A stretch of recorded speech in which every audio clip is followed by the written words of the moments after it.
كوابو هر آية يخوي تعالى أي نيري هر مثلا بوملرزيك هر لافاويك هر طوفانيك هر طاعونيك هر نخوشيك هر بلايك كدي همو أمانة آياتي خواي پروردگارن بو إيمي مسلمان تاوكو بين خومانا تاوكو مراجعي خومان بكين أما قاعدة أما ياسايا برامبر بأم ياسايا خلقي أبن بسيه جور برامبر بأمي كإيسا مباسكين كوا هرشي خوا أي نيري بو إيما هموي بو ترساندني إيما خلقي سيه جورن برامبر بأم ياسايا خلقيك هي أصلا إنكاري أم قساناكن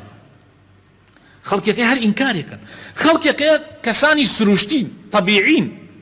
يعني أتواني بلي طبائعين قناعتان بسروشتي حموشتي قالنا ما ديار دي سروشتيه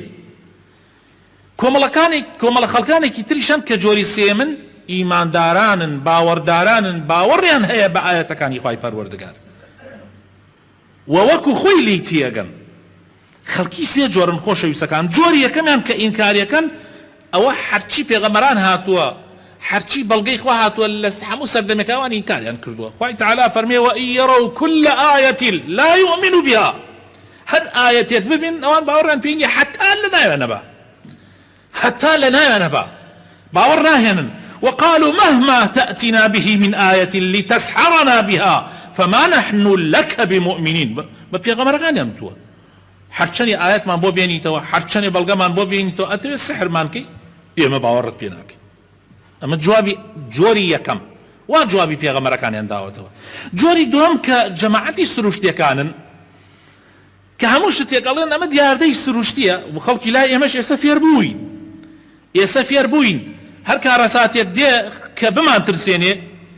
كبهوي تاوانا ويا كالرومانتيكا يكسر علي والله كاكا ما دياردي سروشتيا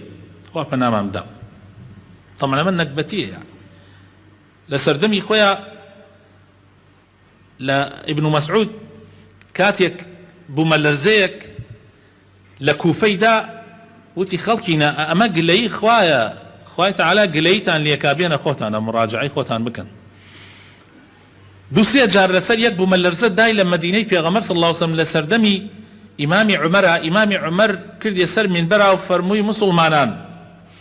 ام بوملرزه اما آگدار کردنوی لسر وی ایمل گناح اجین قسم بخوا یک جارتر دوباره بیتو لناوتان نامینم منتر یک جارتر دوباره بیتو لناوتان نامینم أما أنا قدر كنويه